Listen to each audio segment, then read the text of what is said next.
Great good morning, everyone. It is a beautiful Monday, February 23rd, a year of our Lord, 2026. My Picardo Jeweler watch tells me that Picardo Jewelers, your watch store time, is 9:12 and change. This is the Bob Cordaro Show. I am he, broadcasting today from the United States of America. We can prove it, because we have the number one men and women's hockey team on the planet.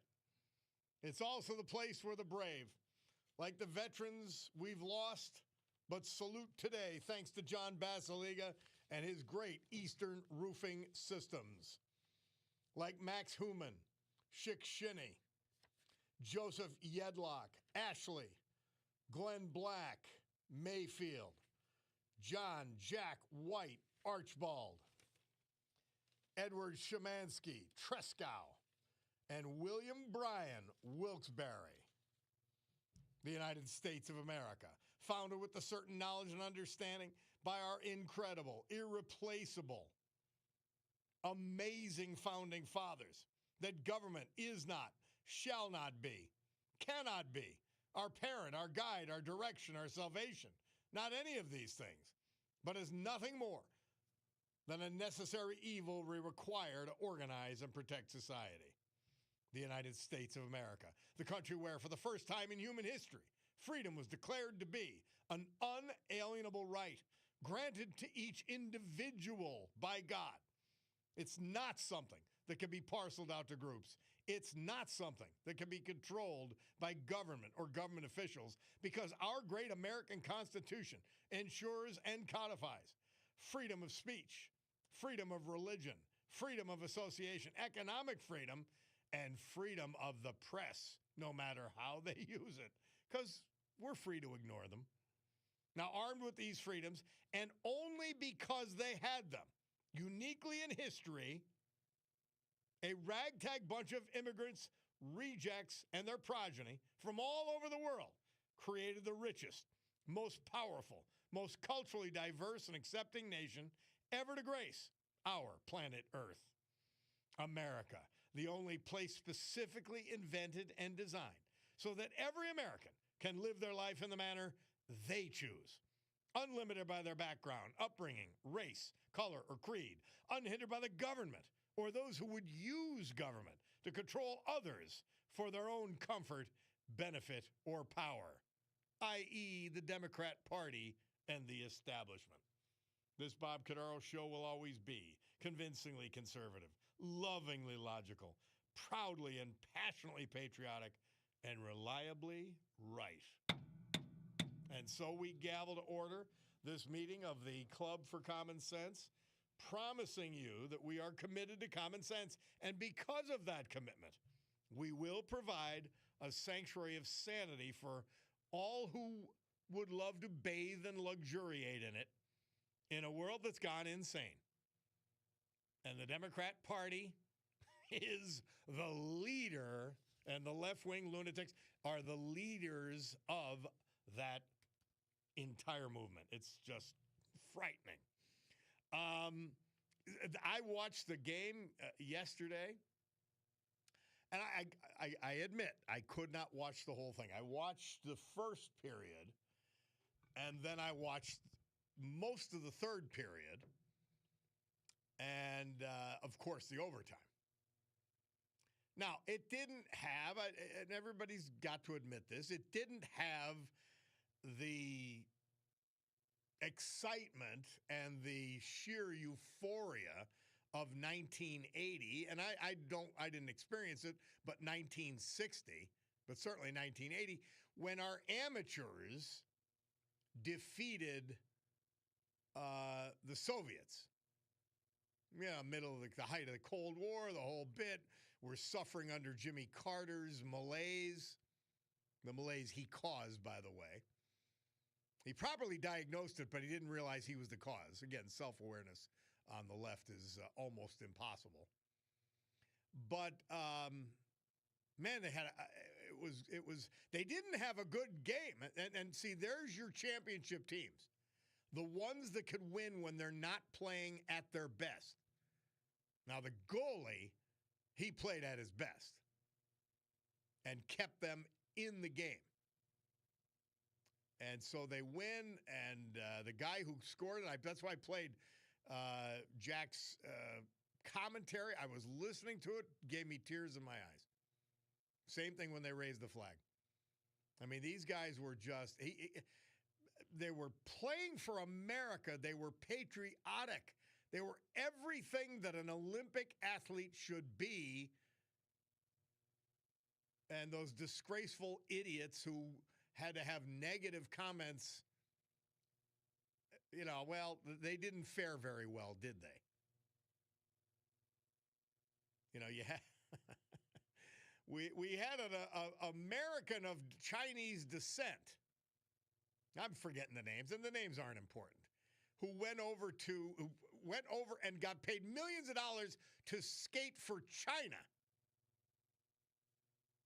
And then we have a woman of Lu, I believe her name is, of Chinese descent. Her parents were immigrants from China who skated for us, and she won. So the Olympics are over. They were great. It's not my thing, but they were great, and that was the capstone. Both hockey teams winning. It's sad that it overshadows the women's victory a little bit, but I think the women will get their due. They were great too. They really, really were. They were fun to watch. Yeah, somebody says, Bob LTS, now the libtards cheering for our hockey team will be against them. It'll be interesting to see if the libs stand for the hockey team when announced at the State of the Union. I know, Slick, you're so right. These people, listen, they're mentally ill. There's a serious mental illness. It goes beyond Trump derangement syndrome. It really does. They're rooting for any disaster to happen to get back into power because it makes them comfortable or something. It is insanity. There's something wrong with the hardcore Democrat, dummycrat voter. The people that there's something wrong. And it's seriously wrong. It's a disorientation. It's a disillusionment. I say it always.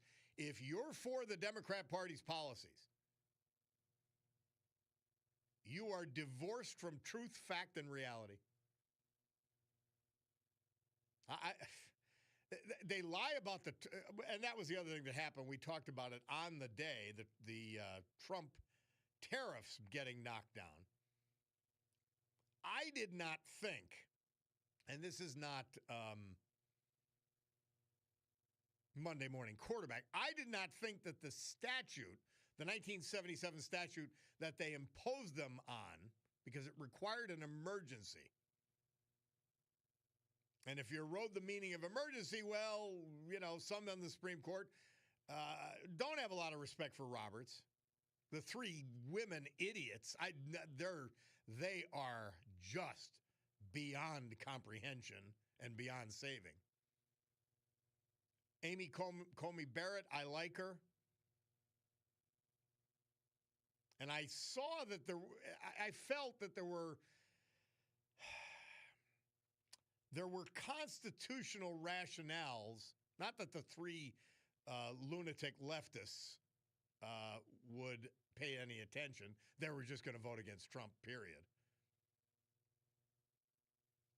But I thought that there were constitutional grounds to say, Trump went beyond his power, and you can't have everything be an emergency. So I didn't know that was the right statute to proceed under. But these are smart people. As I said on Friday, don't worry. They will reimpose the tariffs and get our trade negotiation leverage back. I'm not worried about that. I'm not worried about it one bit. They'll get it done. This is going back to JFK. I thought he had an all-star. It turned out not to be, particularly with regard to McNamara, but he had appointed an all-star cabinet. And Reagan did the same some 20 years later. And then this time, Trump has just put together, with obviously there'll always be some issues, but an amazing cabinet. So an amazing group of advisors. And he understands what he missed or did wrong or underestimated in his first term. So they'll get it done. I have no concerns. So the tariff as a negotiating tool, which is what it is. The idiots, the fools that don't know anything about economics, that don't want to know anything about economics. Inflation, the rate of inflation has been reduced under Trump, but they're saying it's causing inflation and hurting America. All the lies, which is, again, you have to base everything on lies if you're for the Democrat Party today. Absolutely crazy. Fred Duckman, he's trying to tell me a joke here. No, I'm not going with it. Not going with it. All right, we'll take a break. The glow of the Olympics, the women's and men's hockey team getting it done, winning the gold. Well, I don't take any great solace or any great joy that it was Canada we beat, but that's a nice touch. That's a little bit of extra icing on the cake. All right, we'll take this break and be back. We've got Monday Music. We're going to talk about the terrorists with John Perillo. We have Jessica Frein from the Providence Pregnancy Center at 11 o'clock. We'll find out about what they're up to. And, of course, our veterans tributes. We're going to hear from Tina Morocco, our global sales advisor, real estate agent in Naples, Florida. We're going to talk to her. So a lot to do today, guys. We'll take a break and be back.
That's a cute song. I don't know. Stagger Lee.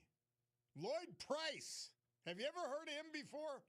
Murph goes so deep into the archives. But this date, 1959, Lloyd Price had the number one hit, and it was also the number one R&B hit with Stagger Lee. And then, of course, the Siege of the Alamo. I've never been there. I really have to go see it. They say you'd be shocked at how small it is. Hey, I gotta go see the Alamo one of these days. I haven't been to Texas in years. But the Siege of the Alamo begins in San Antonio, Texas. Bob Cordaro back with you on the eponymous program. So the tariff is the big issue as we head into the State of the Union tomorrow. And I just don't think it's a big issue. I think that there's plenty of ways to skin the cat without doing the Biden thing, as he did during student loans. And not saying, well, okay, we're going to ignore it. No, we're going to find a way to do what we need to do. Please remember this. Somebody texted in. And this is sort of important. By the way, somebody texted in, I did not see this video. And I saw a lot of videos. Bob, have you seen the video of our hockey boys celebrating the Toby Keith's courtesy, the red, white, and blue in the locker room? Oh, man. Bulldog, we got to play that song. Are you with me, Bull? He's chewing. You're with me? So find that. Yeah, we got to play. If they played it in the locker room, we got to play it. Because we love Toby Keith. We love the song.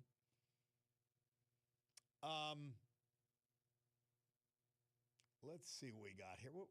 Okay. Somebody texted in, considering the massive deficit in trade, the amount of manufacturing we've lost, and the state of the middle class, what economic emergency does the 1977 statute cover? It doesn't cover slow rolling disasters. Now, the three great Supreme Court justices, Alito, Kavanaugh, and Thomas, felt that this could have been held anyway. And the president does have this. But and here's the odd part, and it's been touched on, and you won't hear it from certain circles. But the fact is that they've actually affirmed Trump's unilateral authority to impose tariffs.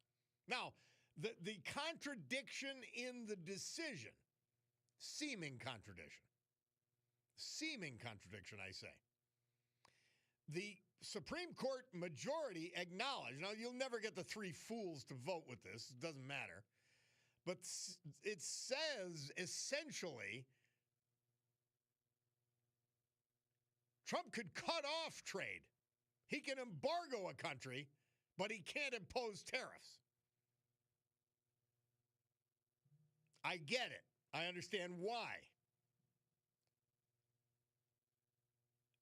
I just don't think they picked the right statute. That's for me. Because, again, as you erode, we see it on the left all the time. They erode the meaning of words. Racism, name it. Fascism. They're all eroded to meaning nothing because they're misused. Emergency can be misused, and I think that at least a couple of the justices who were part of the 6-3 majority felt like you just can't declare an emergency when it's something that's been going on for 50 years now. It is our trade policies. Be clear on this. Our trade policies have severely damaged the middle class, and Trump's trying to redress that. Severely damaged the working class in this country. Eroded their standard of living, created a greater imbalance in terms of income inequality. Not the lies and exaggerations you hear, but I'm talking about in reality. And you know this, guys. I talk about it often. I look at my old neighborhood in the Hill section of Dunmore. One guy worked at the RCA manufacturing. One had a basic job at a bank. One sold tires. A butcher. A pharmacist. And all of them had a nice living, a nice house. The children wanted for nothing. There was no extravagant lives. But all of that was taken away by foolish, one-sided against us and against our people trade policies, which Trump is rapidly rectifying. He's trying to make up 50 years of error in one. Now, he's going to get it done. I believe it fully and completely. I'm not worried about this decision. And they've actually given him the right. I mean, so he says to China, guess what? We're embargoing trade. We're not trading with you anymore. It's over. I think that'll get their attention. We'll be fine. We'll take a break and be back. It's the Bob Cordaro Show.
Our veterans this hour, brought to you by our man, the man, John Basiliga. Today, featuring his first, biggest company, Eastern Roofing Systems. Headquartered in Jessup, they are the premier institutional, commercial roofer in the eastern United States. And guess what? They bring all that expertise, all that buying power, because they're headquartered right here to all of you for your home or your small building in Northeast Pennsylvania.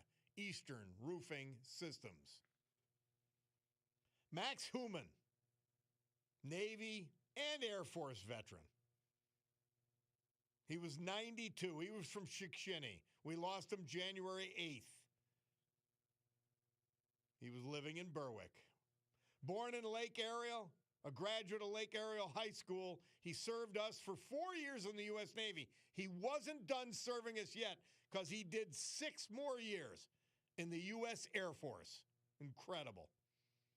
Max married Eugenia Truchon in 1969, and together they raised their family on their farm in Chickasha. Max was an avid outdoorsman and hunted for more than 75 years. He dedicated much time to the Over 50 Club later in life, along with his veteran of foreign wars. The last year of his life were spent at Celebration Villa in Berwick, together with his wife Eugenia, who passed away last year. Max is survived by his son, actually 2 sons, his granddaughters, and many other family members. Max Human. Joseph Yedlock, 94 when we lost him February 4th. He was from Ashley. Born in Hanover Township, graduate of the 1950 graduate of Hanover Township High School, where he lettered in baseball and football. A veteran of the Korean War, he was proud to serve his country in the U.S. Army, 1952 to 1954. First sergeant. He was employed by Dana Perfume as an export shipper until his retirement. Joseph was a member of St. Leo the Great Church, Ashley, also a third-degree member of the Knights of Columbus, a member of St. Leo's Cyrenians, and a past member of the American Legion. Member of the Bishop Hoban High School Fathers Club while his kids were there. Fishing was one of his favorite pastimes, especially up at Jim's place with the guys. Joe played on various championship fast-pitch softball teams. That's a skill. Preceding him in death, his wife of 52 years, Constance Morris Yedlock. Tragically, an infant daughter, Linda Marie Yedlock. Siblings. Surviving, a son, Joseph, daughters, Deborah and Lynn, 4 granddaughters, 5 great-grandchildren, and other family members. Joseph Yedlock, our amazing veterans, brought to you by John Basiliga and Basiliga Hospitality. Eastern Roofing Systems. Thanks, Bulldog. The Storm Tracker 16 forecast from meteorologist Joe Snedeker. A winter weather advisory effect until 1 p.m. this afternoon. And I've got to tell you, the Bulldogs slept here last night. He thought the storm. No, don't put the headphones on to defend yourself. Don't even defend yourself. Nancy made pierogi. Now, you know Nancy's a hunyok like I am, so she's going to make good ones. And Bulldog claims there might be some left that he didn't eat in the refrigerator in our kitchen. But Bulldog apparently fell for the winter weather advisory. Bulldog, will you go outside? Will you check the outside and just see how wrong you were? Would you listen to Snedeker? Bulldog, listen to Snedeker next time. Are you going to listen to him next time? Bulldog, are you going to listen to Snedeker next time? All right, okay. Anyway, snow tapering off this morning. Windy with breaks of sun 35. Tonight, cloudy and cold 18. Tuesday, partly sunny and cold 27. Wednesday, showery snow. Expect an accumulation of about an inch. Well, apparently that means the Bulldogs going to have to sleep here again. The high will be 40. And listen, Montage Mountain Resorts. This is the perfect weekend to ski. Cutie was up there yesterday with her daughter and her brother and sister-in-law, and they said it was fabulous. It was icy, but it was fabulous. And they absolutely loved it. So Montage Mountain is real. This week, they will be firing on all cylinders. And remember, Tuesday, Wednesday, Thursday, I think it is, $49, including the ski rental. Montage Mountain Resort. It is the place to be. It's the place for winter weather fun.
Trying to sound a little like the Beatles there. The Dave Clark Five.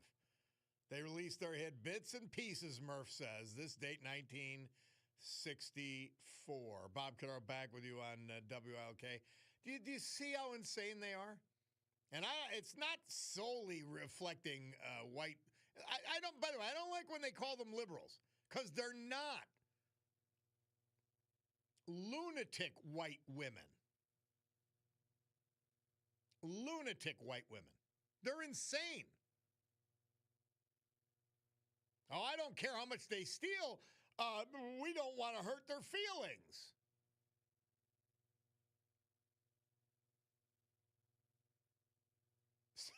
Lee says, don't start like Nancy and stick up for Snedeker and WNEP. They were wrong. No, what do you mean? Snedeker, I heard him on the morning show this morning. He said all the worry warts were wrong. And he's right. We're not going to sweat about this. But I'm gonna go see what's left in the kitchen. I doubt the Bulldog left very much. That's been my experience. Somebody texted, Bulldog, they are not paying you enough to stay there overnight. Let Bob sweat it out if you couldn't make it in. I agree. And by the way, if he can't make it in, I'm not getting him at 4 in the morning. But I would get him at 8 o'clock in the morning and take him down with me. All right, Bulldog, do you get that deal? So if you are, for some reason, can't make it in with one of these amazing, horrendous snowstorms, I'll come get you. Is that a deal?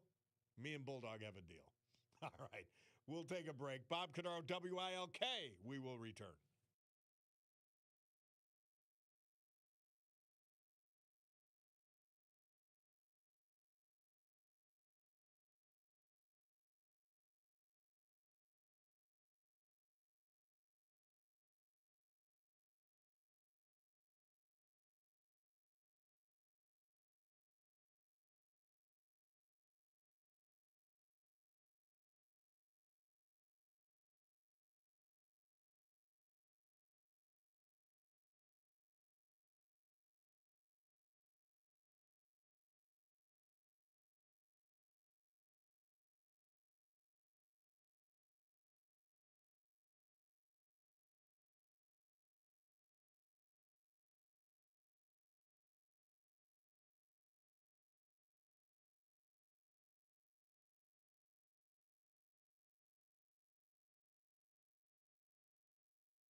Doesn't that bring you back? At least if you, I mean, I was 3.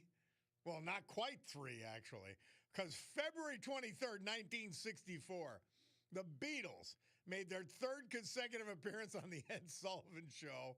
They started their set with their hit Twist and Shout. And you hear the girls going wild. I don't even know if it was called the Ed Sullivan Theater back then. It became the Ed Sullivan Theater because that's where he taped the show. Come on, Bulldog, keep playing it.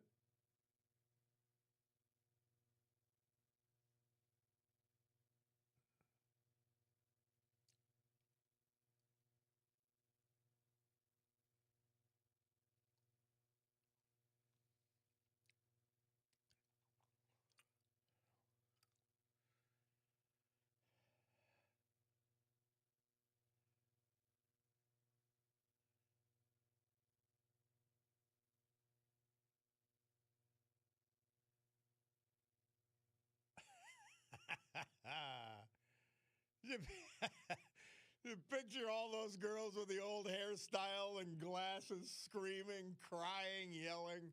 Absolutely love it. What a time. Bob Cordaro back. Oh, well, let's finish it. Yeah, why not?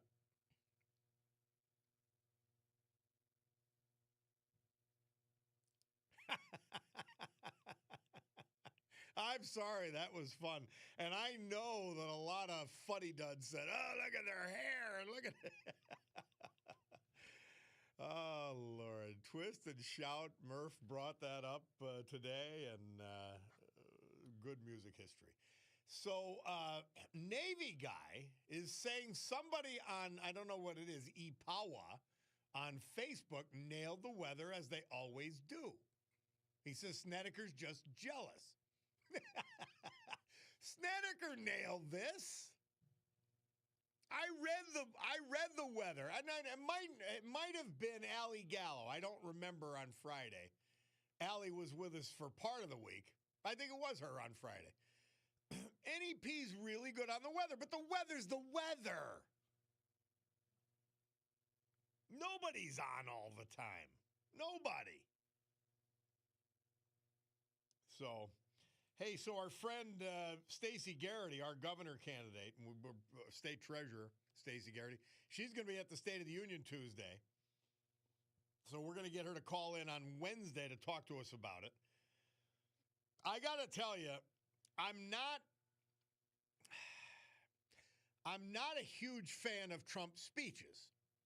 I get a kick out of them, but they just go on too long for me. I've got a limited attention span, and it becomes more and more limited as I grow older, probably. And he's going to go on too long, but I've got to watch it for work. So I will. But I was at a State of the Union in 1982 when I was working on Capitol Hill. And my Congressman, Charlie Doherty, they only got 2 tickets. I don't know if they get, I'm sure, the room didn't expand, so I'm sure they still only get 2. And so we'll see. But it is so electric to be there. Now, hopefully the Democrat boobs won't pull one of their acts. I'm sure they'll be planning something to express their outrage. I wonder if they'll hold up signs that have curse words on them, like this idiot running for governor in California. I'm telling you, these Democrat officials, Democrat candidates are idiots. There's no redeeming quality. The Jay Pritzker, you're going to tell me the governor of Illinois, there's any redeeming quality? Kathy Hochul, Mamdani. Name the Democrat. Please name the Democrat. I'll tell you, it's rare to have redeeming quality, and they're getting worse, not better. So when I think of fools like that, I think of something great to offset it. And that would be Mother Teresa for February 23rd.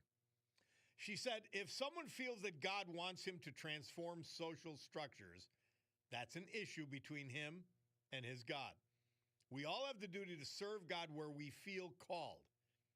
I feel called to help individuals, to love each human being. I never think in terms of crowds in general, but in terms of each individual person. Were I to think about crowds, I would never begin anything. It is the person that matters. I believe in person-to-person encounters, and did she ever? And did she deliver? And her legacy continues on today. The amazing Mother Teresa for February 23rd. Thank you, Mary Regina. Great stuff. By the way, Mary Regina said she voted for me on the Times Leader poll. I hope some of you have, and some of you will.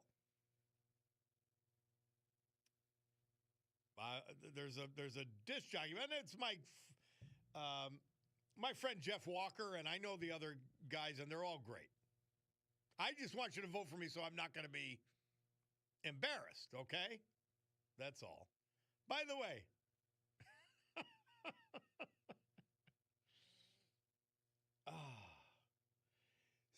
Scranton City Hall is closed today. And by the way, they put the wrong date on the notification. City Hall will be closed Monday, February 22nd. Sorry, Paige, it's the 23rd. You're going to tell me that this DEI insanity does not lead to insane incompetence? There it is in a nutshell. They're afraid of a dusting of snow. They've closed City Hall, and they put the wrong date on the notification.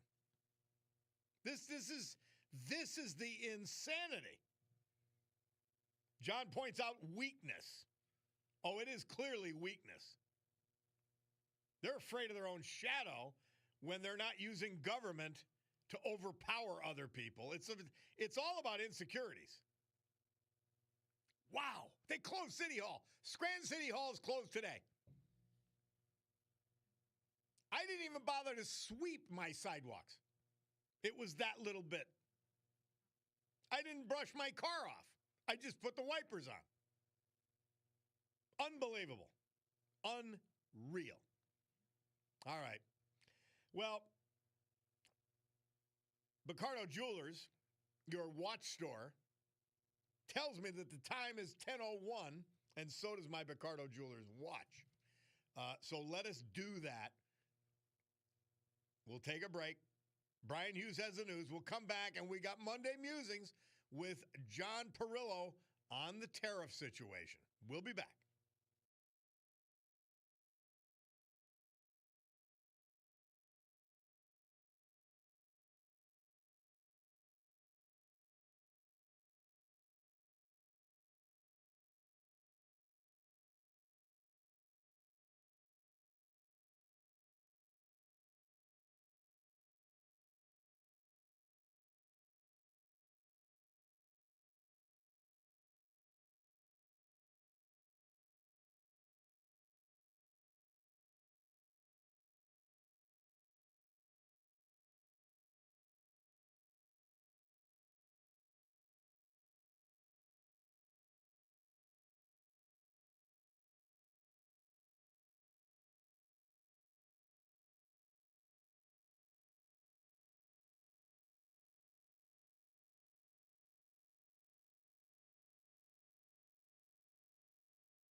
Great good morning, everyone. Cordaro Jewelers, your G-Shock watch store. Tell me the time is 10:10 a.m. here in the great Northeast this beautiful Monday, February 23, 2026. This is the Bob Cordaro Show. I am he, and it's a big day to fight for America, defend our values, and with the help of our man John Basiliga and his great Eastern roofing systems to honor the brave who have made us and kept us free. People like veterans we've lost this year, but celebrate today, thanks to John. Like Joseph Yedlock, Ashley, Max Human, Schick Shinny, Glenn Black, Mayfield, Jack White, Archibald, Edward Shemansky, Trescow, and William Bryan, Wilkes-Barre. So with history, our great founding fathers, and the incomparable Constitution of the United States of America as our guides, let us continue today's battle. Gaveling back to order this meeting of the Club for Common Sense, promising you that our commitment to common sense is so ironclad that we will provide a sanctuary of sanity for all of you in a world where the lunatic left has become the Democrat Party and vice versa, and they're nuts. Don't just say, and that's why my man Mark Mayer sent me that song a while ago, and we said, man, we got to play this. Sent it after the Trump election victory. The battle is over, but the war goes on. They're not going away. They're actually getting more mentally ill. They're becoming more delusional. It's sad. By the way, apropos of nothing, Rich McHale is wondering, because he's heard a rumor, that the Bulldog was on the Epstein list. Bulldog, are you on the Epstein list as far as you know? What if they had Nancy's pierogi? Would you considered going there? No, we will leave you alone on that. But you've got to. No, they would have had been attracted by something like pierogi. Now he can't have donuts during the Lent, so he's Lutheran. But he's. I didn't even know you guys observed Lent. But, yeah, so he's not eating sweets. Now, here's what Bulldog does. Just like the tariff workaround that we're going to see, he eats these Gatorade bars that I guess he's a salesman or spokesman for Gatorade bars. And they're chocolate. It's chocolate candy, nothing else. So that's how he gets around his no sweets during Lent thing. But no, he's not on the Epstein list. I've had my friend John sent me the whole thing, and no, I didn't find his name anywhere. A comment that John sent me today. This is from JV the Great on, I think it's on X. He says, so you're telling me that a president can open our borders for 4 consecutive years, dump illegal immigrants into minority communities, use our tax dollars to aid them, and the SCOTUS, meaning the Supreme Court, will sit by and allow it. But as soon as the president tries to stabilize the country and brings jobs back to America, the Supreme Court feels the need to stop it. I get it. It's more subtle than that. And he will impose tariffs and impose his will on the rest of the world and get us the freest, fairest trade we've had in decades by other means. I'm not worried one bit. And here's another guy that's not worried. You know it from the theme song. And you also know it because it's Monday. And what does that mean? Monday Musings with our man John Perillo. And he's calling in to talk about the tariffs today. John, how are you? I'm pierogi-less. How are you doing? See, let me ask you, as a young kid growing up in an Italian household on Long Island, right? Yes, sir. Yes. Did you have any experience with pierogi before you got No. involved with our family? No, and I had no. I don't understand the appeal of a lump of potato, but that's another discussion for another time. Well, geez, now you're insulting Irish too. Come on. Well, okay. Well, that's we always used to joke that Italians are. Did you ever have pierogi with onions and butter? And I don't even like onions. Good. It's good, fabulous. but I mean, I think You gotta the have problem salt. is that's just survival food, whereas Italian food is food that you eat to enjoy. So, but I'm not denigrating Italian food by praising Hunyak food. We call it Hunyak here. I do anyway. Me and my buddy Glenn Gress. We call it Hunyak. Well, when you come out here, I'll cook for you, and we'll see. We'll do it a side by side. We can do a cook off.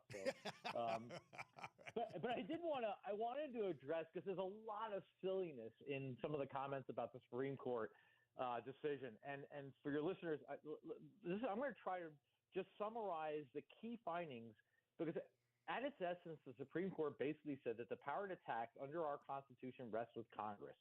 And I think most people saw that part coming, Yep. right? Yep. Bob alluded to that several times. But the way they said it was very consequential. So if the president's listening to the show, as he should, my recommendation would be that he use this ruling to declare victory. This is not a defeat for the president. I know. It clearly delineates his power to impose tariffs. Exactly. The Supreme Court was, greatly influenced by his appointees, and it delivered a very important, very conservative ruling. And coming on the heels of the court's rulings during the Biden administration, this shows that this court is very serious about following the construct of the Constitution. And the first and most important point to remember, and I'm listening to the president's lead-in here, is that the court did not rule on the wisdom of the tariffs or the president's foreign policy. It didn't say they were good or bad. That's not their role.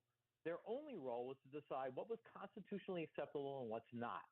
And as we predicted last time we talked about this decision was going to hang on what the conservatives would say. And there were three main arguments against the president having the authority to tariff the way he did. The first was that the International Emergency Economic Powers Act, the IEEPA, is to give the president the power to set tariffs anywhere he wanted for however long the president wanted, at any rate he wanted, and without any regard for Congress. That was the first one. The second was that the emergency that the president wanted to use, which is trade deficits, that had been around for 50-plus years, as the president just said, couldn't really be called an emergency. And the third was that even if Congress had wanted to give the president the authority to tax, they could only do so explicitly and maybe even not then, because non-delegation doctrine, meaning that there are some things that only Congress can do. And it's that piece that nobody's talking about, but it's extremely important to the conservative movement and to the president himself if he wants to use it in the future. And being Monday Musings, we need just a little bit of history. The IEEPA was passed by Congress in order to rein in the power of the president. It was passed after Nixon imposed a, quote, trade surcharge. So clearly, whatever Congress passed was designed to limit the power of the president to act unilaterally. That's critical to understanding the ruling. There would be no way that later presidents would have more authority than Nixon did, which is the whole reason for the law in the first place. And the law left in place some of the Tradings with Enemies Act that Nixon used to impose his surcharges, but limited the power of the president to use that authority only in peacetime. Since the president clearly can't impose taxes under his Article 2 powers during peacetime, and President Trump's legal team admitted that during oral arguments, that leaves the president with his, quote, war-making powers, end quote. But the court noted that we aren't at war with every nation in the world, that's their words, so you can't just tax them all claiming that there's a war, that's a war power. Then there's the fact that the IEEPA never even mentioned tariffs. So the executive branch was always on pretty shaky ground here. Okay, so the court pointed out that tax authority clearly belongs to Congress and that the Constitution gives no wiggle room there at all. And that's the simple and obvious stuff. But then it gets really interesting, and why I think this is a victory for the president. And if I were the president, I'd be out doing the little victory dance that he does.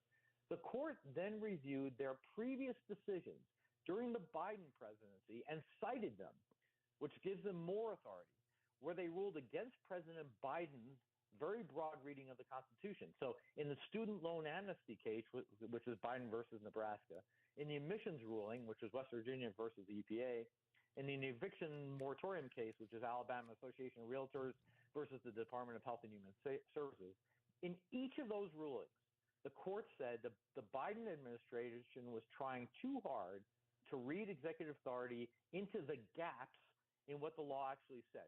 Here's Roberts speaking about those Biden presidency cases. He's talking about Biden here.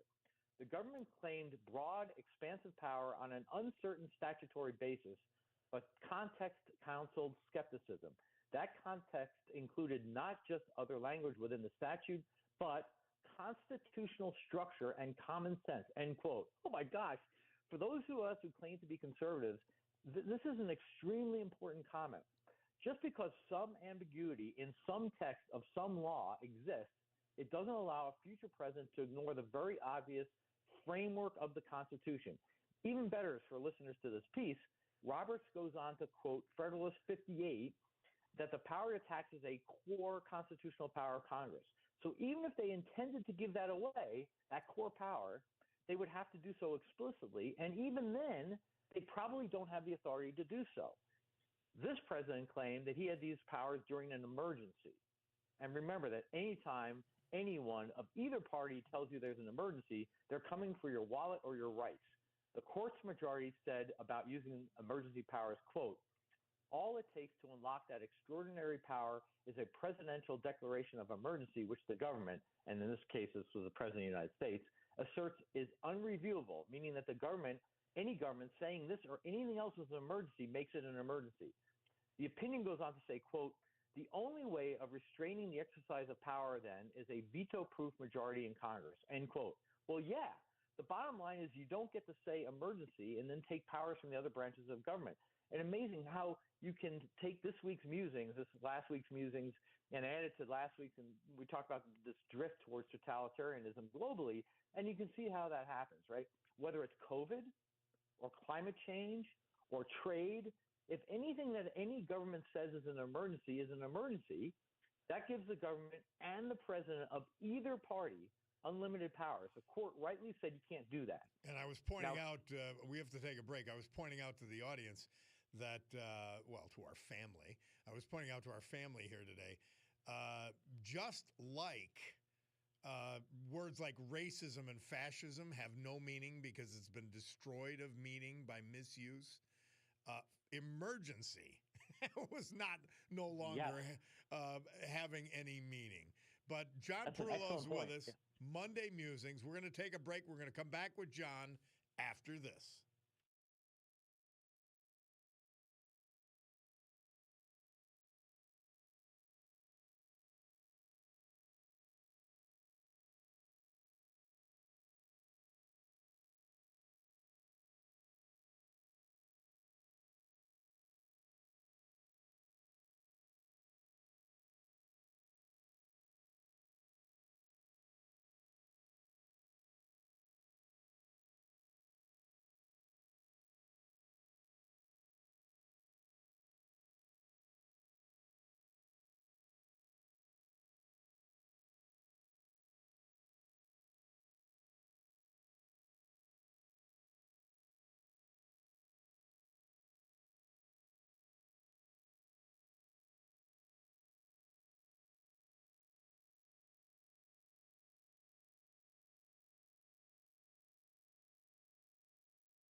David Bowie.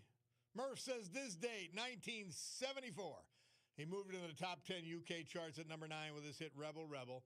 I still think Leonard Carlucci does a better, Carlucci does a better David Bowie than David Bowie. And then Iwo Jima. We had that day with Rick Bigelow last week. Awesome. Just think of the enormity. The enormity of what they did. The danger of what they confronted. Oh, what a great country. What a great country. What shoulders of giants do we stand upon? And we're back with John Perillo. One of the things that I noted, John Perillo, and I said this last week after the ruling, if I was John Roberts or Amy Coney Barrett or Gorsuch, I would say I'm voting with Kagan and these other two fools, and just that alone would give me huge pause. Okay, so but that's yeah. I mean, they are illiterate. They're constitutionally illiterate, and I know they're just going to vote because it's anti-Trump and it's political, and the Democrats want it. But when you look at the minority opinions and what he Thomas, who I love, he joined on to Kavanaugh's, if I'm correct. Mm-hmm. And one of the things he says, Congress authorized the president to regulate importation. And that's in this statute, which I felt from the beginning was the wrong statute, but that's another story. But that would be in the case of emergency, right? Correct. And I do want to address the minority opinion. Bob brings up a great point, and I also want to address the three liberal justices because it actually works to the president's advantage. If he would give me a call, I'll explain to him how it works, right? Exactly. Kavanaugh, Thomas, and Alito in the minority dissented, and Alito wrote that the IEPA did authorize the president to use tariffs, and that tariffs are an important tool for international trade regulation, which is Bob's point. International regulations typically belong under the president. And I always wanted to look at what Justice Thomas says in his dissent, because as my family knows, I follow what I call the Krautheimer principle, which meant that any time the late, great Charles Krautheimer and I disagreed, I reserved the right to change my mind without any prejudice, right? Thomas goes into the history of the law of nations to say that at the time of our nation's founding, citizens did not have the right to import from foreign countries without approval of the government. And he further said, talking about the Revolutionary Era Stamp Act, quote, a right to impose an internal tax on the colonies without their consent for the single purpose of revenue is denied. A right to regulate their trade without their consent is admitted, end quote. It's important to note, though, that the Stamp Act was British law. And Justice Thomas goes on to quote no less than Benjamin Franklin, who said, Great Britain had the right of, quote, laying duties to regulate commerce, end quote. And I admit to knowing not enough history to decide either for or against Justice Thomas, and I never would go against Thomas in general, except to say that the Constitution comes after the period that he's discussing and therefore seems to have precedence. And to that point, Thomas would object to me saying that under existing precedent, the court has allowed a lot of delegation of tariffs to the power of the presidency.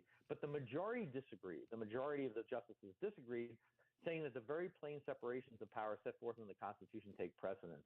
And Kavanaugh, in his dissent, noticed that he mentioned something about, what comes next, this turmoil that will be caused by this. And that seems odd to me as well, because the court shouldn't care at all about the outcomes, only what the law says. It's Congress who deals with things like outcomes. The court should only deal with the constitutionality.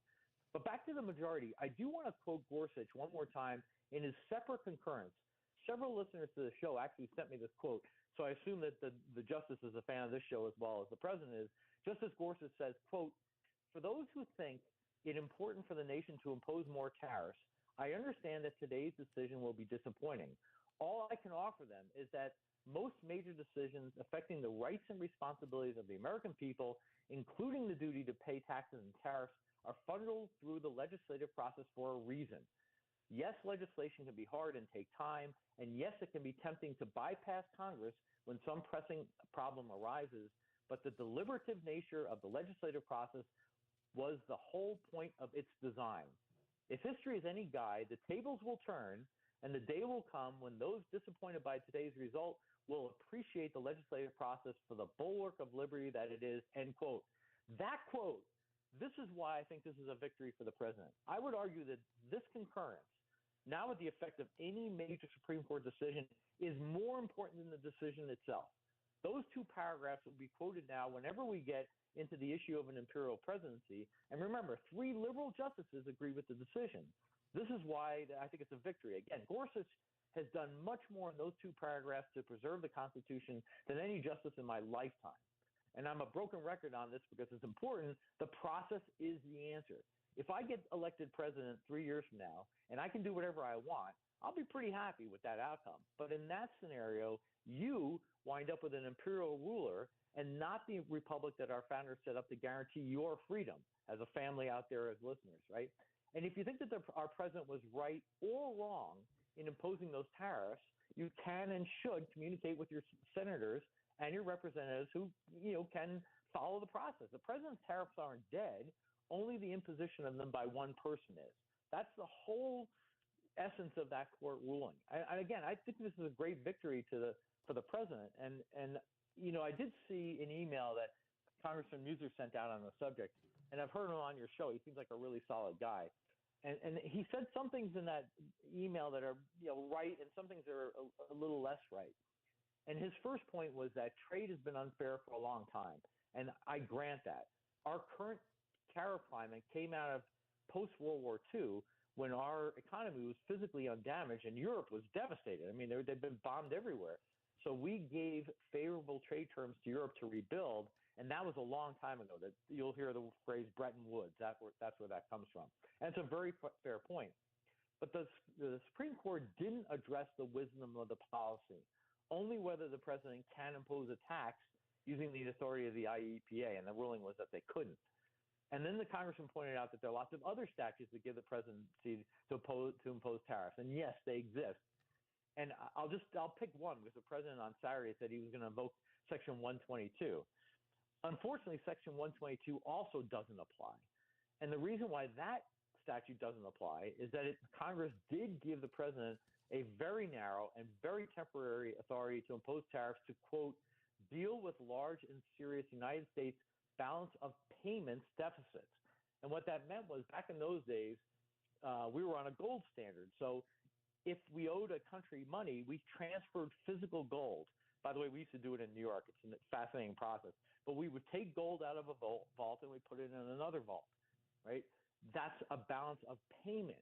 Well, we're not on the gold standard anymore. So that process that the president's trying to use under Section 122 doesn't apply, right? And we can go through each one of those if we want. But for the congressman and for the president, it would be better if Congressman Muser would get out there and propose legislation defining which tariffs he wants on which country. And if the president signs that into the law, like the Constitution requires, you have a legal process. That's not actually practical. The Democrats and the Republicans' majority is so slim in the House, and the filibuster in the Senate would prevent any rational legislation in this area. But that's then you get back to, and it's what is. I agree. Right, but that's Justice Gorsuch's point, right? Legislating is hard and can take time, and it's tempting to bypass Congress when some pressing problem arises. But the deliberative nature of the legislative process is the whole point of its design. The process is the answer, and if it's difficult for a reason, because the imposition of taxes on the American public affects everyone. And so you can't. I personally don't want one person deciding what taxes I pay. That's why the founders put that power in the hands of Congress. And again, it's what is. I'm waiting. I'm waiting for the president to give me a call. But when he does, I'm going to tell him to get on, do the little happy dance and say, this is a win for the American people. It's a win for his presidency, and it's a win for the future of our country. I think I can't get over how positive I think of this result, even if the president has to suck it up a little bit for a short period of time. All right. John Perillo, Monday Musings, and he's continuing my optimistic look at the aftermath of the Supreme Court tariff decision I'm with you, Johnny. I'm with you, man. Thank you. All right, Thank you brother. for loaning me your family out there, and I look forward to talking to you guys again. Have a great week, my guy. We'll take a break. We'll be back. It's the Bob Cordaro Show.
Our Veterans Tribute this hour brought to you by our friend John Basiliga.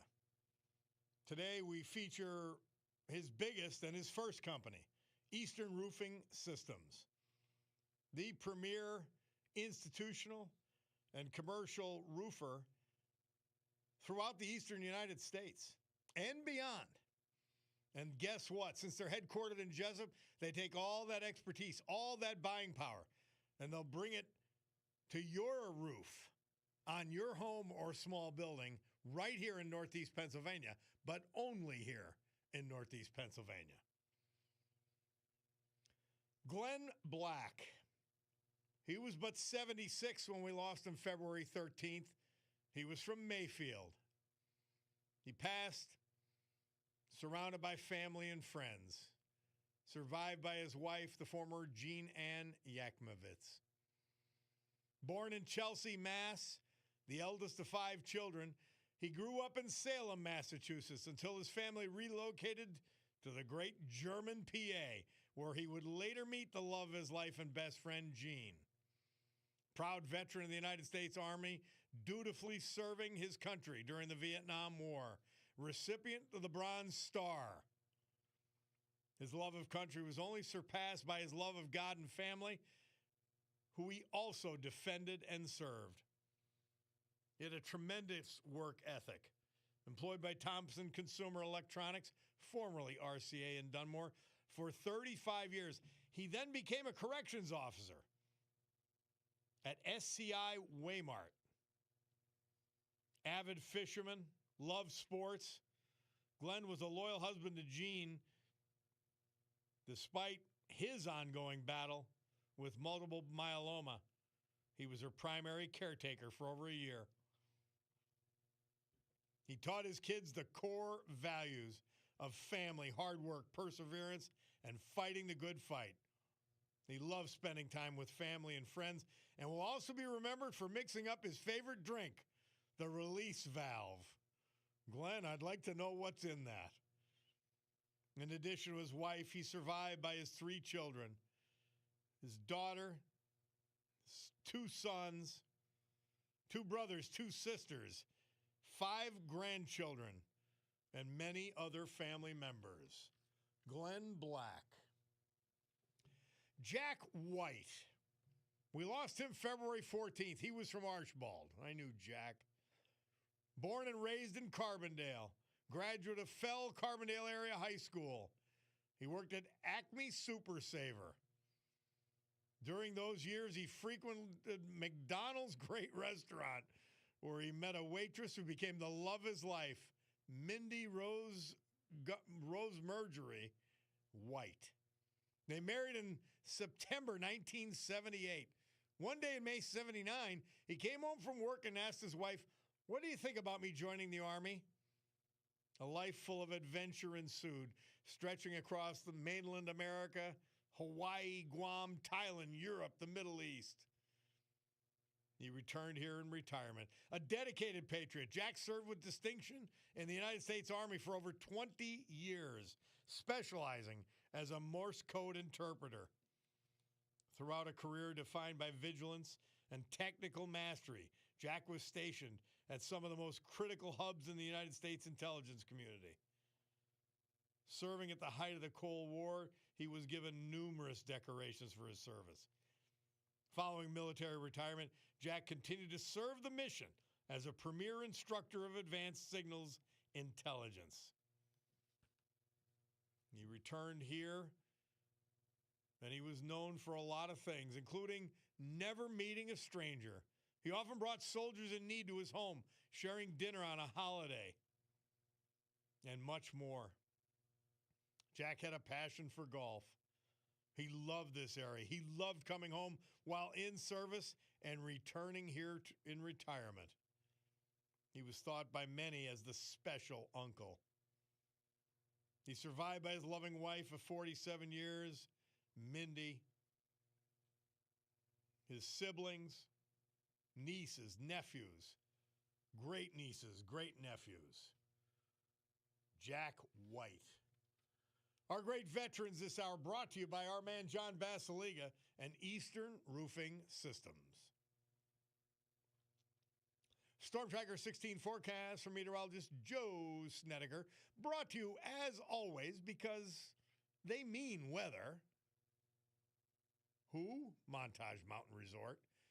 Winter weather advisory in effect until 1 p.m. this afternoon. Johnny may stay another night if it continues. Today, snow tapering off this morning. Windy with breaks of sun, high 35. Tonight, cloudy and cold, 18. Tuesday, partly sunny and cold, 27. Wednesday, showery snow. Expect accumulation of about an inch, high 40. And all of this brought to you by our friends at Montage Mountain Resorts. Cutie did great yesterday, skiing with her family and loving the heck out of it. And conditions are only getting better. This is the week to go up to Montage Mountain Resorts. And don't forget, $49 for the whole package, including ski rental. Montage Mountain Resorts.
I feel warmer every time I talk to her.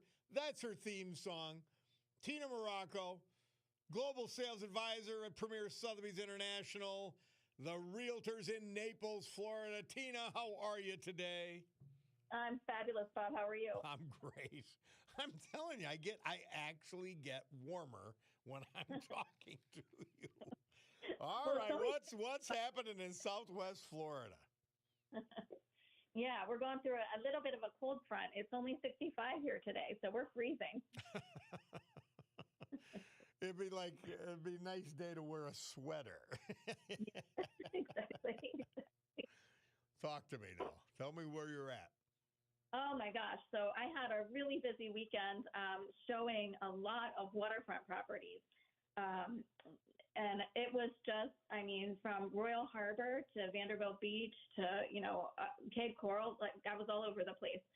But I just want to talk to you a little bit about the differences in waterfront properties. And, people, when they come down here, I think they don't really understand, a lot of times they don't yet know our waterways. So, when you're looking for properties, you might be looking for one thing and you should be looking for another thing. So it just, depends on, what you're looking for, what you plan to do on a boat. In Cape Coral, we're looking at a lot of canals. In Royal Harbor, which is just south of downtown Naples, we're really close to like the Gulf. So, no bridges, nothing, just straight out to the water. So you might want a little bit of a bigger boat. Look for a property that has, a canal that's deep enough for your boat. Seawalls are a big thing with homes. How old is the seawall? That type of thing. How large is your boat lift? Yeah. And that's something too. So a lot of things, different things to consider when you're looking at waterfront property. And one of the funny things, I was talking to one of my customers this weekend, and one of the agents said, we could go over to Key Waden with the boat. And my customer looked at me and he was like, I thought that was a restaurant on Fifth Avenue. The restaurant on Fifth Avenue, named after an island here, which I don't know if you've been out to Key Waden Island, Bob. It's like one of the iconic places here. So you can only get there by boat. It is just an amazing, amazing place. It's like a party all the time. The boats pull up to the island, and there's an ice cream boat, there's a bar boat, and there's a restaurant boat. And so everybody kind of congregates. Everybody's like doing their water sports. They're on jet skis. They're, just floating in the water. And it's almost like the Caribbean. It's beautiful. Tina, I'd be saying, which boat do I go to first? I know. You should bounce from boat. I like ice cream and beer together. Ice cream and wine, as long as it's chocolate ice cream. Yeah, whatever. Tropical drinks. But the ice cream. And what's boat that island called? What's that island called? It's called Key Waden. It's KeeWaydin. Key Waden Island. Huh. It's south of Naples on the way to Marco Island. But it's great for just walking around too and relaxing. You can kind of get away from the shore if you like to shell. Shelling is a big thing here. We have a lot of shell collectors. Yeah. Snorkeling because the water is so clear, and fishing too. So it's a lot of fun. There are so many aspects to this. We're selling our own book, but the fact is you've got to get to a realtor like Tina Morocco who you could trust to take you through and find out where you belong, because there's so many options. Yeah, you just need to start your Florida adventure. That's all. Yeah. We need to find the path to it. Well, once you make your decision, once you establish your price point, you got to call a realtor and say, all right, Tina, what do I do? What's next? Here's what we like. And you'll figure it out with them. Definitely. Yeah. But it's a lot of fun looking at properties with these people when they start,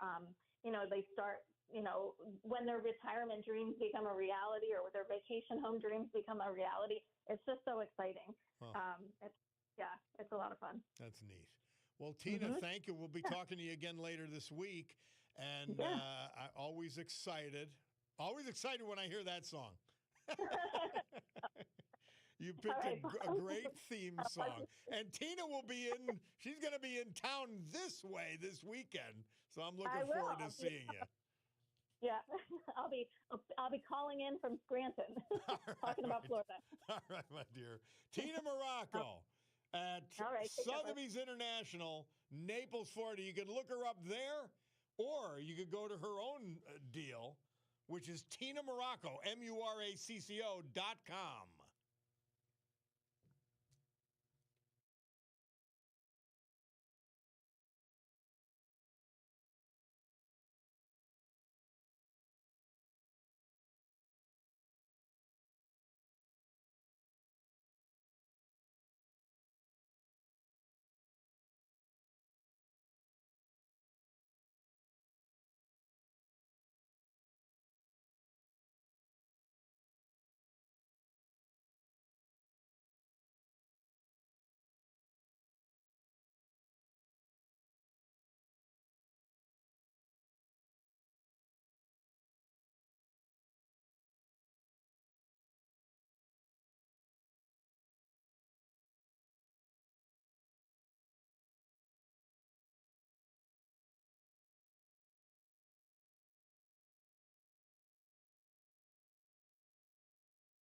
One of my favorite all-time songs, Sultans of Swing.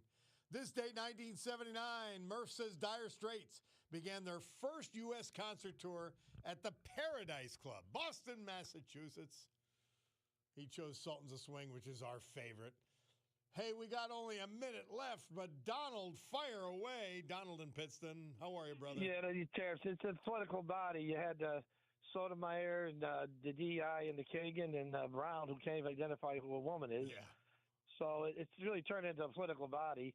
I was shocked that the Roberts was leaning left. Roberts was kind of leaning left. He wants to be popular in D.C. at the cocktail parties. That's sad. Thomas is of the Bush employees, old school 91 from Bush 41. Yep. And then you have Gorbish said she's a Trump appointee. The two are Trump employees, Barrett in 2020 and Neil Gorsuch in 2017. They were the ones that the wild cards were Barrett, Gorsuch, and Roberts. Like I said, he wasn't really a wild card. He's been leading for the.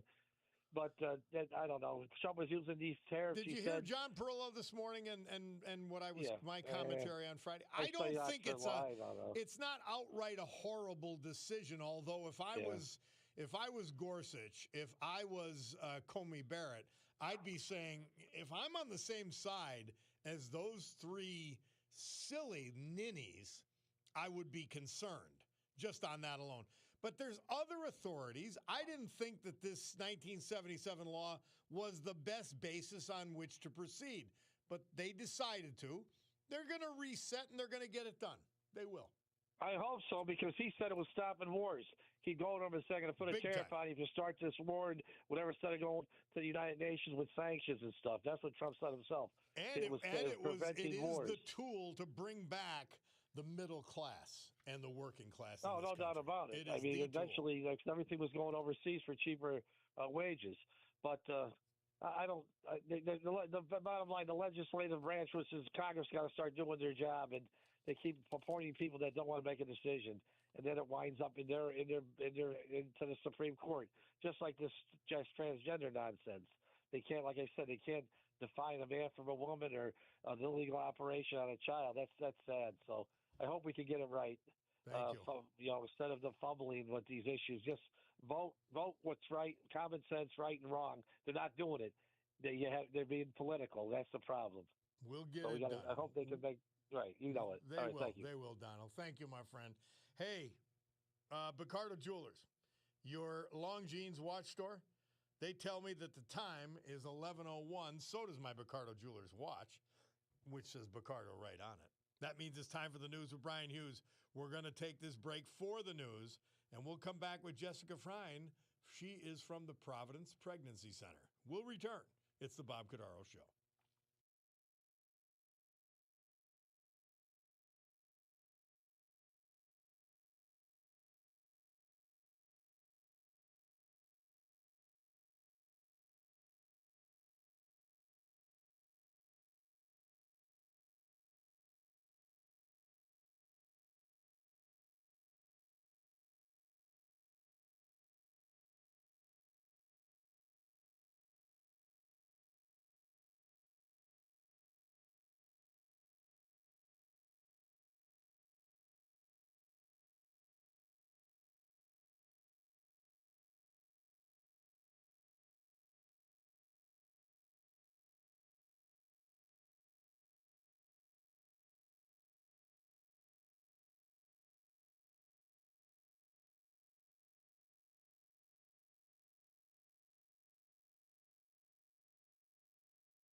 You know it, baby. Great good morning, everyone.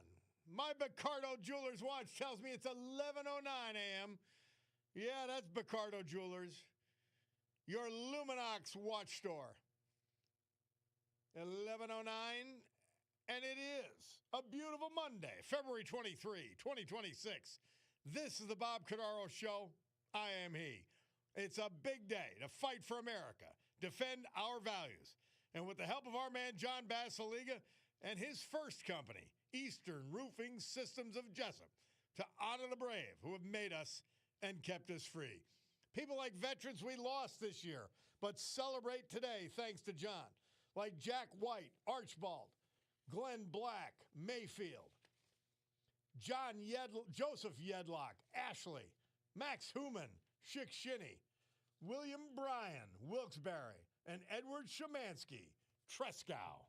So with history, our great founding fathers, and the incomparable Constitution of the United States of America as our guides, let us continue today's battle. Gaveling back to order this meeting of the Club for Common Sense, promising you that our commitment to common sense will provide a sanctuary of sanity for all of you in a world where an entire political party, the Democrats, has gone insane. We need it. We need it more than ever. Thank you, Clint Eastwood. I remember that when he gave it. I think it was halftime of the Super Bowl. And it bears repeating. We're on our way back, second half, and even more poignant with this America-loving women's and men's hockey gold medal teams. We love them. Absolutely love them. Well, another place we love, another group of people we love, is the people at the Providence Pregnancy Center. They show unwed mothers particularly, hey, there's a way. There's a way to have that baby. There's a way forward, and abortion is not the only answer. And joining us today, our friend Jessica Frein. Jessica, how are you? Great to have you back. Hey, Bob. How's it going? Fantastic. Thanks for having me. Even better now that you're on. Ah. Well, you know, you guys quietly continue to do amazing work, saving one life at a time, and we love you for that and that continued effort. But part of your effort is events and bringing attention to the facility so mothers-to-be know about it and can use your services. But you've got an event coming up in April. Yeah. So, you know, our organization exists just really solely the community. Donations that we receive from our community and the support of our community is what keeps us going. We don't receive any state or federal funding. And we serve over 200 women, plus their children, their unborn children, and their toddlers here at our pregnancy center. And then we have the maternity home where we house homeless pregnant women from our community, and that's all done privately. And all the services that we offer are free of charge to the women that we serve. And so, you know, we do fundraising events throughout the year to try to keep us going and also raise awareness within the community. And we have a dinner coming up. It's our fifth, actually, dinner that we're doing. It's our spring fundraiser. It's at St. Mary's Center on Friday, April 10th. This year, we're offering the event free.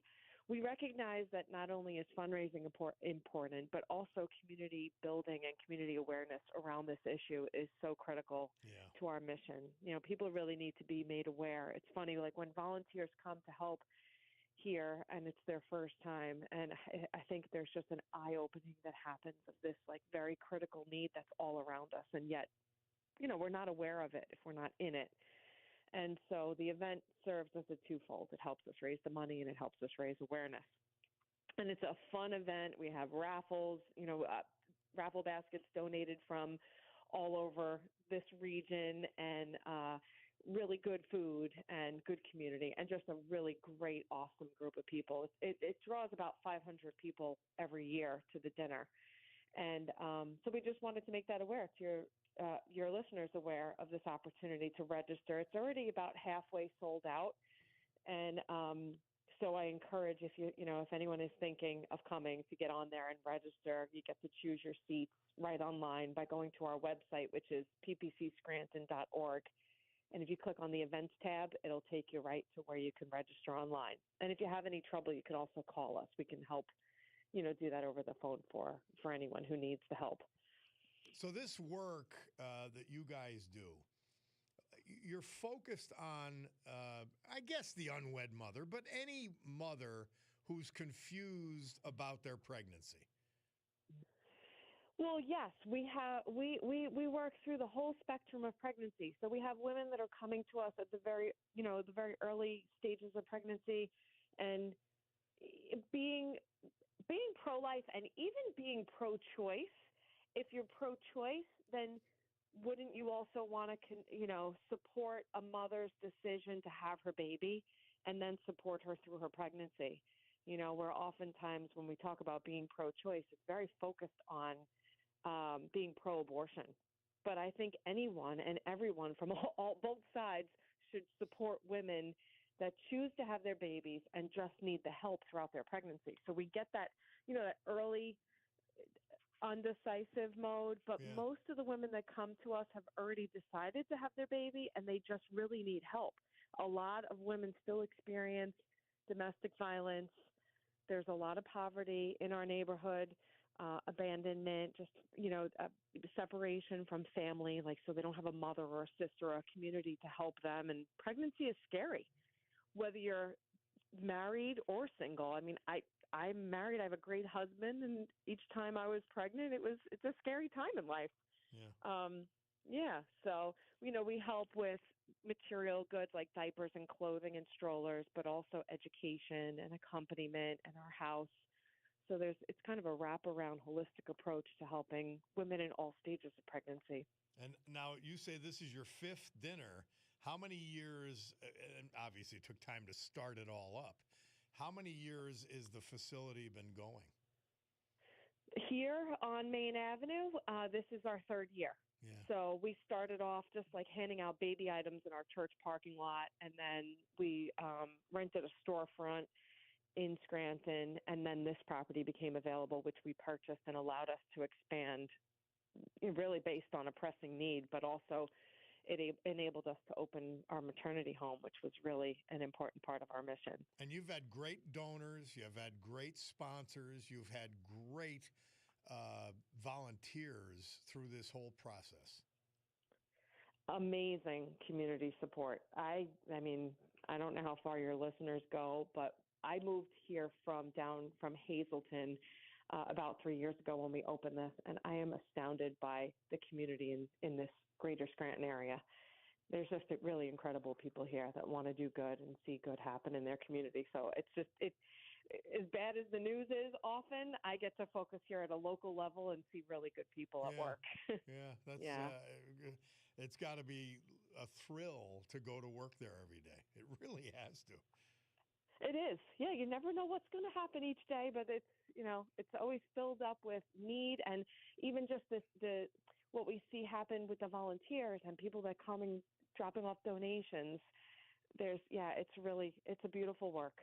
Jessica Frein from Providence Pregnancy Center. Give us the date and how to get tickets for that dinner on April 6th. So it's Friday, April 10th at St. Mary's Center in Scranton. Okay. Yep. No, that's okay. Friday, April 10th at St. Mary's Center in Scranton. You can go online to ppcscranton.org and click on events to get your tickets online. They're complimentary. You could also call us. Our phone number is on our website, or you can look us up. You can call us, and we can help walk you through it over the phone if that's easier. All right. Well, we're going to talk to you about this event, right up until the event happens. So we thank you, Jessica, for getting in touch, and we'll keep in touch, okay? Awesome, Bob. Thanks for the awareness that you continue to bring to our organization. Really appreciate it. You guys are the best. You are the best. Awesome. Thank you. Jessica Frein, Take Providence care. Pregnancy Center. We'll take a break and be back. It's the Bob Cordaro Show.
Biden banner disgrace, day 70.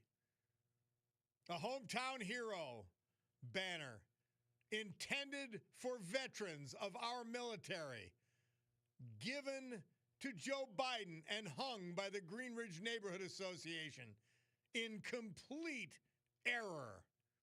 They will not take it down. They will not admit they're wrong. And it's a disgrace. And we say to the Green Ridge Neighborhood Association, you can embarrass yourselves all you want by associating with this fool, but do not debase our veterans in the process. Biden banner disgrace, day 70.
Queen, Murph says they had their first #1 hit ever. This date, 1980. Crazy little thing called love. Bob Cordaro back with you on WILK. Yes, next meeting at Green Ridge Neighborhood Association, we'll have to check it out. Let you know if you're normal, you could go to the meeting and say, please take the banner down. And if you want to be idiots, we'll put a different Biden banner, just not a hometown hero banner. It's a disgrace. It's a disgrace to the people who did it. It's a lie. It's everything that's wrong with the Dummycrats. Perfect example. And he's an embarrassment to this area. By the way, it's not too late. Now, you can vote no matter what in New York City. You don't have to be from this country. You don't have to prove post ID, anything. But if you happen to have at least 2 forms of ID, get your snow shovel, bring your 2 forms of ID, and they'll let you shovel the snow in New York City. Do you see how inane and insane these people are? These leftists? These Democrats? It's insane. And the sad part is, the real sad part, is that the vast majority of Democrats are normal. They don't swallow this stuff. They don't have Trump derangement syndrome. They get what policies work. They have common sense. And they're being led by fools like this. I'm sure it's the same thing with the Green Ridge Neighborhood Association. Last vote they had to take it down, it was 10-5 in favor of keeping it up.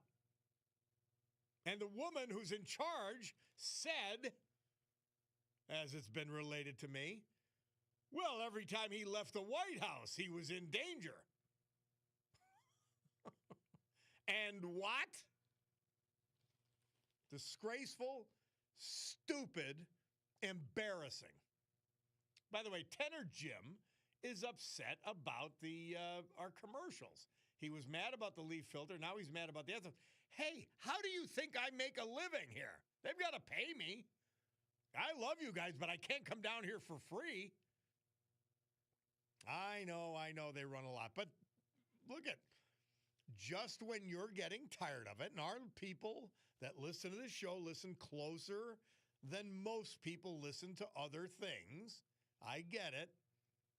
But don't just roll through it and don't worry about it. Don't worry about it. Somebody says, New York and Los Angeles are lost. If you have a brain in your head, flee. Well, I just saw on Instagram this fool who calls herself a scholar. Now, as soon as you call yourself a scholar, you know you're not. That's number one. But number two, she and her partner, their dog and their cat, lived in Los Angeles. They fled the United States because they hate the country. They go to Canada, which is supposed to be a woke nirvana. Well, they can't get the free health care. They can't get an apartment because the prices are sky high because Canadians won't let you build.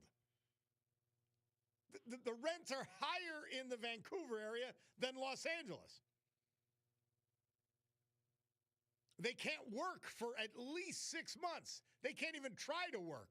So this idiot's fake scholar is in desperation begging for money on video because she is stupid. This is exactly the situations of their own making become everyone else's problem. A typical left-wing goofball. Wow. So this is it. Hey, Bob, if we had civil disobedience and took down the Biden ban, the Democrats would not support that civil disobedience. I know, but if you get in the face of a law enforcement officer trying to protect a pedophile, you are really virtuous. This is how sick they are. This is how ill. Please don't give them credit for anything. So, yeah, if you flee New York and Los Angeles, don't go to Canada. They don't want you. Yeah, another thing that got brought up to me over the weekend. Gavin Newsom, he is just, man, he's beneath contempt. Who will he not pander to? Remember him on the conservative podcasts? And whenever he was confronted with a conservative, oh, well, you know, that boys and girls sports is very unfair. But he's for it. Now, he's in front of an African-American audience. Now, I want to tell you how racist the lefties are. He's bragging, I'm like one of you. I had a 960 SAT, which is mediocre. Enough to get you in if you can play football. Do you know how he doesn't even understand how insulting that was? I'm dumb like you African Americans. I'm just as dumb as you. It's frightening. These stupid idiots. He doesn't even know. He's evil. If he wasn't stupid, he'd be beyond dangerous. But he's incredibly dumb. And the stupidity of the left and left-wingers comes from their complete lack of awareness. They have zero self-awareness. They don't know what truth is. They don't acknowledge facts. They don't acknowledge reality. He goes to just understand the enormity of his idiocy. He's basically telling them, I know you're black, but we're the same because I'm dumb too. That's what he said. Wow. Mike from Dallas says, I'm so glad to be a deplorable.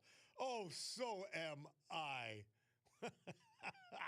We'll take a break and be back. It's the Bob Cordaro Show.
Our veterans this hour and every hour, this day and every day, proudly, patriotically, their tributes brought to you by our friend John Basiliga and his first company, his biggest company, Eastern Roofing Systems, the premier roofer for commercial, industrial, and institutional purposes throughout the eastern United States. And they bring that expertise and that buying power right here to your home or small building in Northeast Pennsylvania because they're headquartered in Jessup. Take advantage.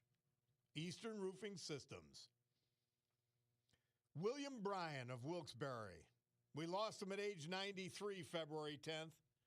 Born in Elizabethtown, graduate of Elizabethtown High School, class of 1952.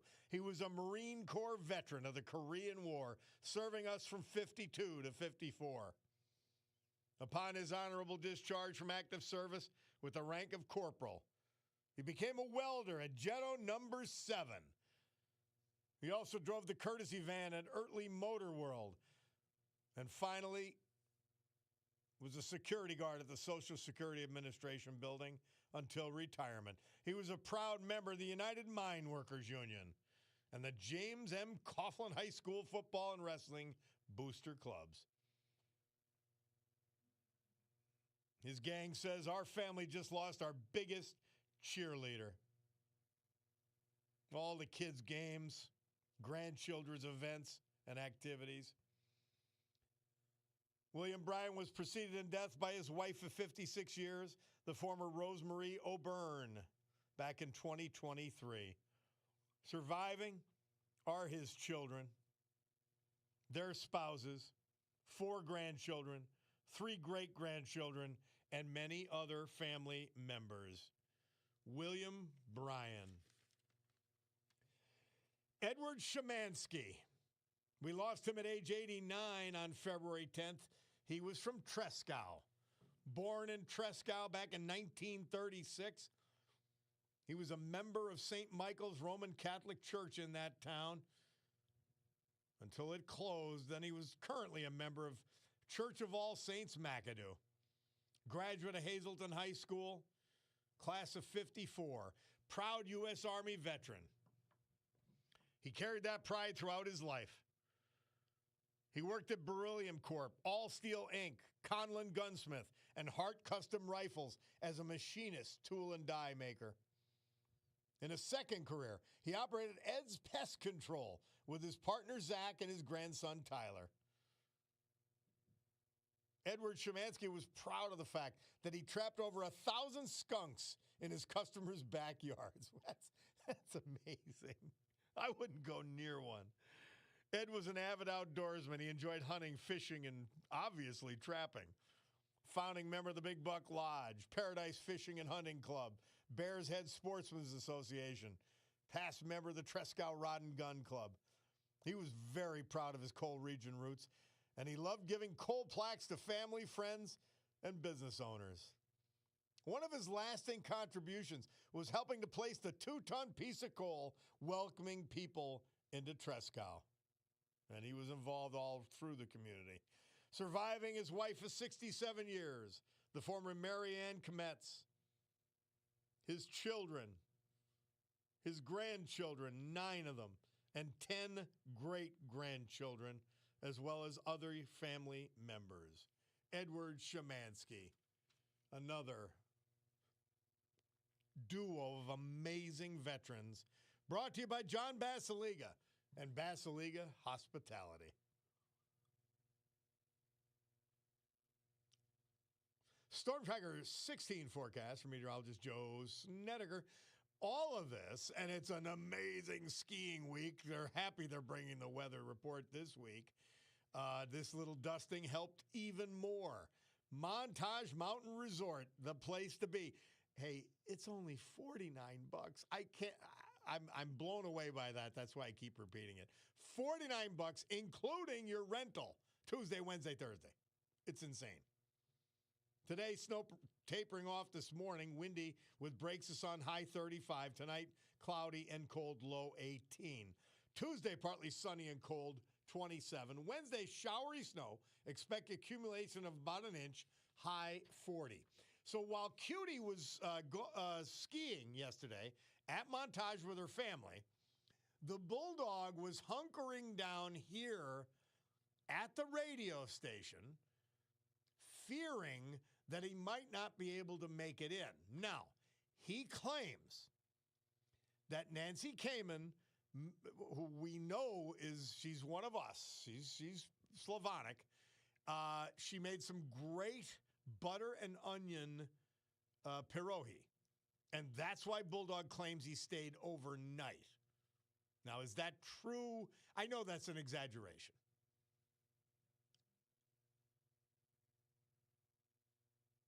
All right, so you weren't, let's try to establish something here. You, Bulldog, you were not going to come in yesterday, and then Nancy let you know she was making pierogi. And was that what flipped the switch and you decided to drive in? And where did you sleep? At a hotel or here at the studios? Okay. I didn't allow him to sleep on my couch, by the way, in my office. So we found something else. All right. So the pierogi, Nancy's pierogi that was the deal. That did it. All right. I just wanted to know. I just wanted to see. All right. Let's go to Jim from Harding. He's calling on the tariffs. How are you, my friend? Pretty good. You know, it makes me laugh when I hear these Democrats calling for Trump to pay the people back for the tariffs. Yes. You know what I want to know? When are the Democrats going to pay back the multi-billions it's costing taxpayers for the $12 million they left in this country? Yep. Never. And then I was listening to Idiot Newsroom. He was on one of those friendly channels that lets him run his mouth. What a dummy. He brought up the GDP being 1.4%, but he didn't bring up the fact that the 43 days shutdown because of Democrats caused that low GDP. These guys are idiots. It's an actually frightening lack of intellect in their leadership, but it's an even more idiotic lack of intellect in their followers. Oh, yeah. Gavin Newsom just spoke to a black group in Atlanta and said to them, I'm one of you. I don't know how to read, and I got a very low SAT scores. And they sat there and probably cheered. Unbelievable. But you know how, like, the Dems saying it's going to be hard for blacks to vote? If he's one of them, if they pass the Safe Act, he ain't going to be able to vote. Well, he also said that. He said, I don't know where my birth certificate is. I tell you what, they lie and lie and lie, and the people buy it. By the way, Mark the Shark from Hazleton sent me a note. Governor Pritzker, now that Dumbo of all Dumbos, he's from the Lucky Sperm Club. He's born into a multi-billionaire family and thinks that he hit a triple. Oh. He sends Trump an invoice for $8.6 billion for tariffs. He didn't send the $20 billion bill for the illegals that Biden let in. Isn't that amazing? I tell you, these people that are going to be voting for, people on the right, they better get their heads out of the ass and be there in, November to vote. Unreal. So now there's about, 20 plus Democrats that are going to skip or walk out of Trump's State of the Union speech. Well, I'm glad they're not going to be there, because when you hate America, you shouldn't be allowed in that building. Exactly. Jim, always a pleasure, my friend. Hey, you have a nice day. Thank you. I will. All right, Bulldog. We'll take a break. We'll come back. It's the Bob Cordaro Show.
Hey, tomorrow, Lackawanna County Commissioners it's not only my birthday, but the Lackawanna County Commissioners are meeting, and they are forced to give consideration to idiot Gahan's shutout ICE bill, saying the Lackawanna County should not cooperate with ICE in eliminating illegal aliens, including criminal illegal aliens, dangerous illegal aliens. The kid's sick. He's mentally imbalanced. He's out of his mind, Gahan. The little boy king. It's frightening, frightening, frightening. Somebody asking, so we're going to get Toby Keith courtesy of the red, white, and blue or not? Let's go USA Hockey. Yes, you are, baby. We're playing that to finish the program in honor of our amazing, and by the way, not just the men's, the women's hockey team covered us in glory as well. The men, though, I'll tell you what, in their interviews after, what's his name? Jack Johnson? Had the winning goal. We played him to start the program today, so we've got to finish. Not Johnson. Hughes. Jack Hughes. My apologies to Jack Hughes. We're going to play it. Yes, we would not miss it. Plus, I love the song. Absolutely love it. Yeah, I got to tell you, Donald Trump, he doesn't have decorum, and he's awful. A woman running for governor in California, Katie Porter, she's waving, and it's got the word F Trump at the California Democrat Convention, and they're cheering. And they think because they're such... I'll refrain from using a word. The Democrats like Schumer, etc., they think that if they curse, it makes them tough. Holy cow. What has happened to these people? Well, they were probably idiots to start with. By the way, birthday today, February 23rd, Mark the Shark tells me, for W.E.B. Du Bois, educator, civil rights activist, and writer. I got the W.E.B. Du Bois scholarship. It was $500, but it was a big deal for me back in 1983. W.E.B. Du Bois while at the University of Rochester. Very proud of that, actually, in any event. Crazy people. Absolute crazy people. Yeah, somebody says, I'm surprised California isn't running an illegal alien to be governor. Well, in the sign of there could be some hope, at least in current polls, I'm sure it won't. Well, I'm not optimistic enough to believe it could happen. They're actually going to, right now, the two leading candidates, and they have this thing where the two leading candidates are in regardless of party. The two leading candidates right now are Republicans. And by the way, if they're smart enough, not bad. Somebody takes in, hey, Bob, I'm a little behind on today's show, so I'm listening on the app, but you're just starting to talk to John Perillo about Monday Musings, and you're talking about pierogies. Wow. I'm kind of in a similar boat. I'm from New York as well, about an hour from where John grew up, and I didn't have my first pierogi until I moved here in the late 20s, my late 20s. Scott the Slabjacker. ALTS behind you. Yeah, but Scott the Slabjacker, we're using your gavel and your soundboard. Somebody says, oh, no, one of the trolls. Go Brandon was used by Republicans, and that was okay. Yeah, because they didn't curse. Stupid. You don't even get the difference? You're that stupid? They weren't profane, you idiot. Yeah, I've had enough with this one particular dumb troll who's blind and stupid all at once. Frightening. Well, we'll finish with this song for our guys. And reminding you, Tina Morocco sponsoring this hour. TinaMorocco.com, MURACCO. Well, our hockey guys love this, and I could understand it because they came and they conquered. And by the way, Iran, listen to this song before you decide to be stupid yourselves. Guys, I'm going to gavel to a close because I want to hear the song. God willing, I'll be with you tomorrow. Sue Henry Show next, Rob O'Donnell Show after that. But for now, we are adjourned.